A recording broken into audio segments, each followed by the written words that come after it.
And I'm back with part 2 of my Sunny and Luna doll commission. Now that Sunny is done, this time we'll be making her not-so-evil goth twin sister, Luna, who in comparison has considerably less going on outfit-wise than Sunny does, which makes my life much easier.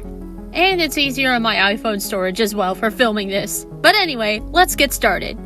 First things first, after assembling the body, I pretty much just breezed through making her black shirt that goes under her bustier because it's really not that interesting. However, I did have to change things up a little bit for this part of the process and go ahead and make the sleeves and attach them to the arms and add them to the doll right out of the gate, fully getting the shirt on there, and you'll see why later. And now we start getting to the interesting part. For the first time ever, I'm using felt with a printed pattern on it. I got these 2 different shades of monochromatic plaid felt for Luna's skirt and cut them into individual panels, including the 3 panels at the front of the skirt that are darker than the rest, hence why I got the darker color of plaid. Once they were all cut, I hand whip stitched each panel together one by one until I had the front and the back parts of the skirt assembled. Now the reason why I did it this way is the same reason why I didn't ruffle the felt for Sunny's jacket. If I actually attempted the box pleats, it would be way too bulky and the skirt would have poofed out. So I have to sell the illusion of box pleats instead of actually making them, hence the individual panels. Also, if the back part of the skirt looks smaller than the front part, don't worry, it still fits, just go with it. And now we attach the front and the back panels of the skirt with, guess what? More whip stitching. And you know, over the years of doing this, I feel like I've gotten a lot faster at doing it to the point where doing this only took me like 3 minutes, I think. And for the finishing touch, I added some black top stitching at the bottom to create the hem.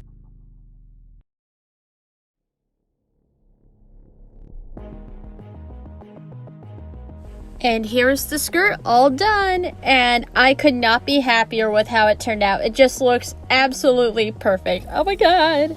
Now let's get this bad boy onto the body.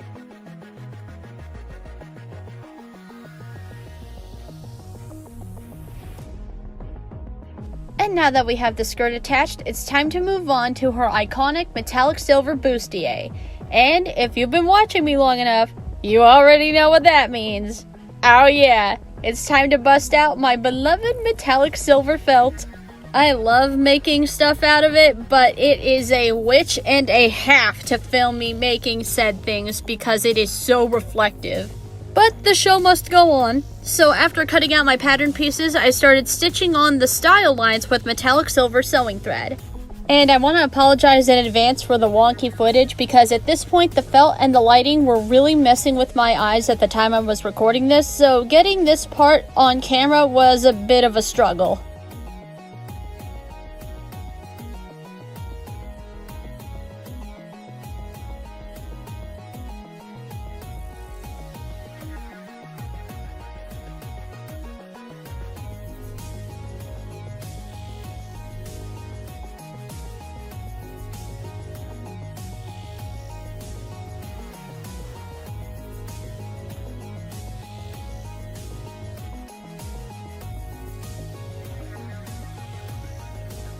I love how clean this came out. It looks absolutely gorgeous.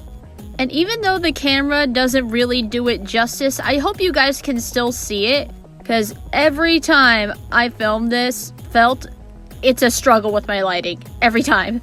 Oh yeah, and I also did the stitching on the back of the bustier off camera to save some time. Now for the rivets, I originally made them out of more of the silver felt in these little bitty circles, but halfway through attaching them, 2 things happened. 1, I remembered that hot glue doesn't stick to the metallic surface of the felt, and 2, I absolutely hated how it looked anyway. So I took them all off and went and got my old reliable sequin. Remember gang, sequin can solve all your problems if you try hard enough.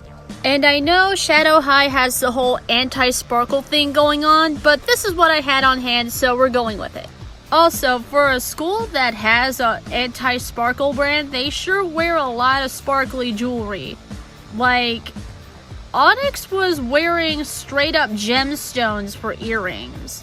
And they also wear a lot of silver. Well, at least the original Shadow High gang did. At the time I'm recording this, they have like a whole bunch of other series with a whole bunch of other different colors. But we're talking the monochromatic gang.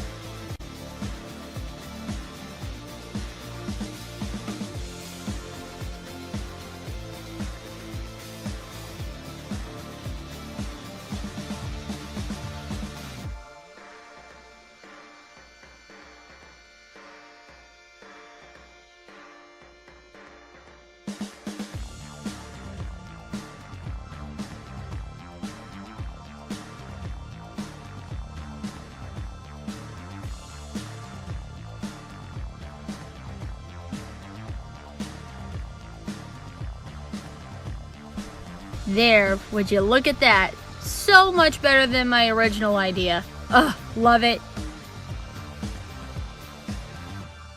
So I attached the bustier off camera, and here you'll see why I attached the arms first. This is so I didn't have to sew the arms on over top of the bustier and through very thick felt. I learned my lesson from White Diamond. Never again. And now it's time to work on the belt. And for that, I cut out a long strip of faux leather black felt and top stitched it down both edges to make it look more realistic.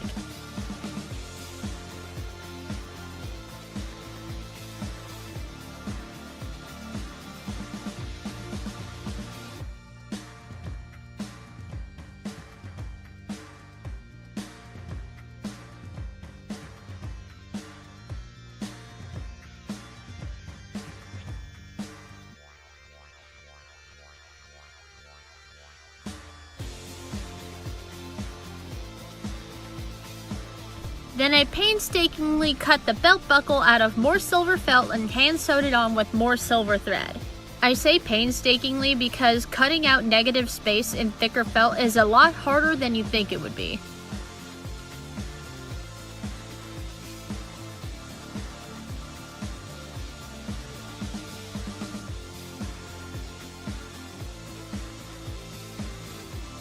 I was debating whether or not to leave the buckle at that, but I decided to add some more of the silver sequin where the inner scallops were to emulate the detail on the real buckle on the real doll, and so it would match the bustier.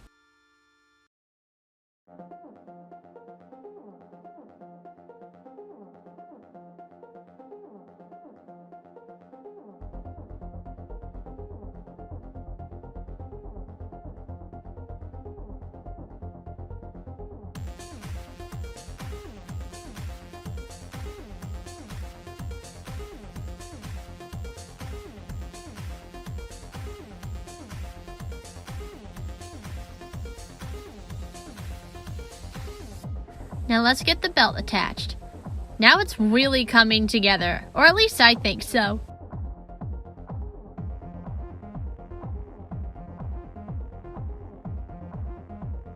Now that we have the belt attached, let's start on the shoes. I cut out an extra third pair of my shoe pattern piece and split them in half to create the topmost layer of the shoes and hand sewed them on. That way the base pattern piece looks like the tongue of the shoe.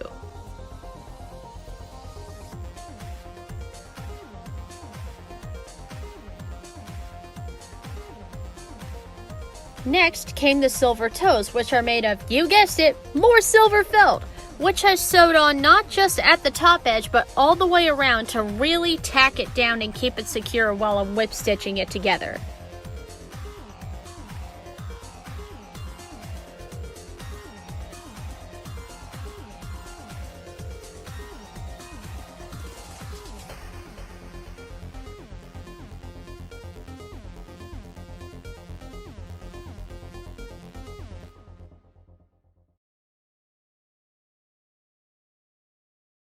Now for this part, I was just kind of winging it. I wanted to try doing the eyelets, so what I did was poke the needle with the black embroidery floss I'm using as the shoelace through the shoe, and then the silver circle, hot glue the eyelet down, poke the needle through the next one, and then the shoe, hot glue that one down, then rinsed and repeated until I actually ended up with what I wanted.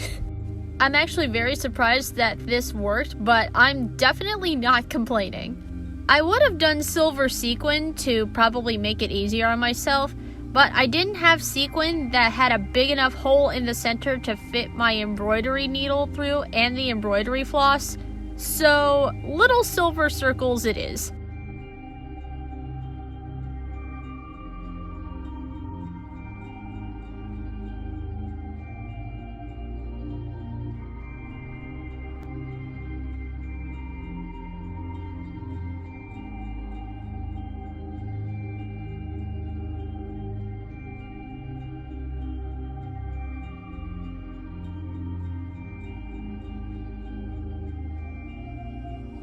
I then tied the laces off camera and voila! The front of the shoe is done. I am so glad that I attempted the eyelets. Not only does it look great, but I think the shoe would have looked really weird without them. As usual, after repeating the same process in order to get the two fronts that I needed, I hand whip stitched the fronts and the backs of the shoes together to assemble the whole enchilada.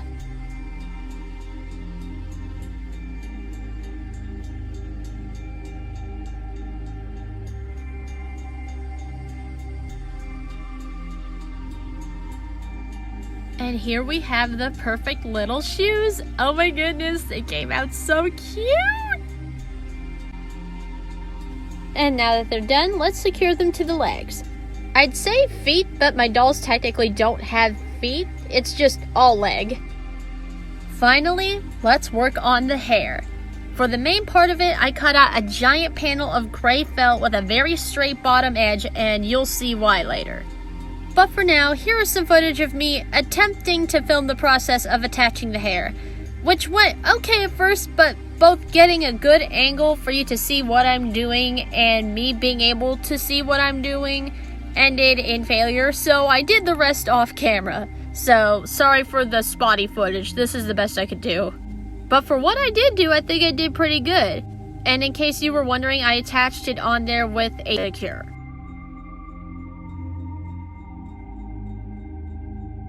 With that done, I turned the doll around, grabbed my scissors, and took to the straight edge of the hair and started carving out the wavy ends. I thought it would be easier to just do it on a whole piece rather than going through the hassle of cutting the individual waved ends if I made them part of the pattern piece, especially since the shape gets messed up when I pin it because it's a thinner shape.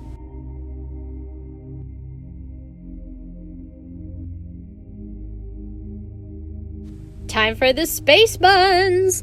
So first, in order to give them their shape, I cut out these felt domes as a base and then hand whip stitched them together like I'm making the shoes and proceeded to stuff them and then sew them onto either side of the head.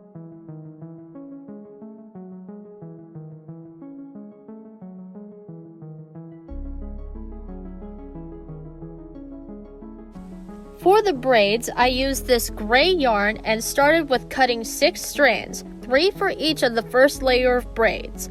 And I took them to my felting machine where I fused the ends together to turn them into wefts. I then laid each weft out straight and placed a heavy object on top of the edge so it wouldn't go anywhere and started to braid them. And I know this looks much longer than how round the buns are, but I made them purposefully longer than the circumference I needed because if you've ever noticed when you braid your hair, if you have long hair, your hair gets shorter when you braid it. So I made the strands that I cut out a little bit extra longer just in case.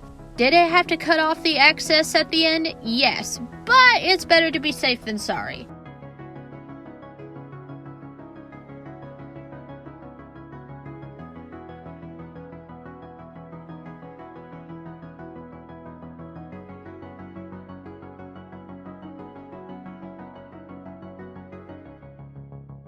Once I was done, I measured out where the braids would meet up at the back of the buns and felted the other end so that the braid doesn't come undone and cut off the excess. I repeated the entire process for the second layer of braids, but I made the wefts out of 6 strands of yarn each because the second layer of braids is noticeably bigger than the first layer. So each section of the braid has 2 strands of yarn each, which makes it thicker and more voluminous? Yeah.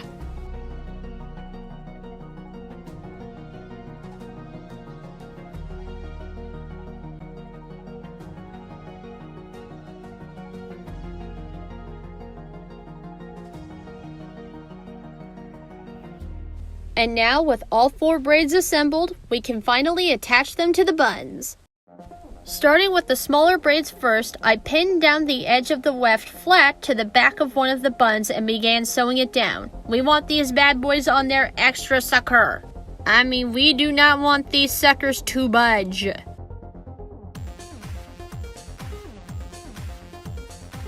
Once I was happy with the security, I then removed the pin and dabbed on a drop of hot glue and folded the braid over top of it, so now the fused top of the weft is completely hidden. And while wrapping the braid around the bun, I added some more small bits of hot glue in a few key areas to prevent the braid from slipping around and to cover up the stitches where I attached the base buns. And I then repeated this whole process all over again for the second layer of braids, which did require a little bit more stitching because the weft is a bit wider at the base than the first one.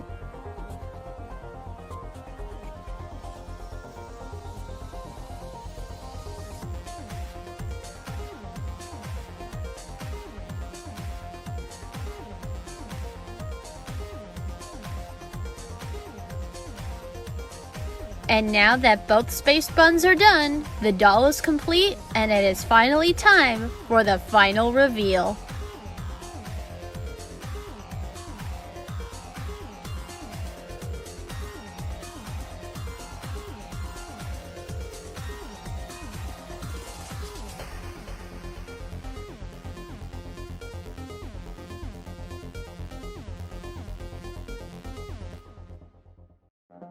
And cue the glamour shots.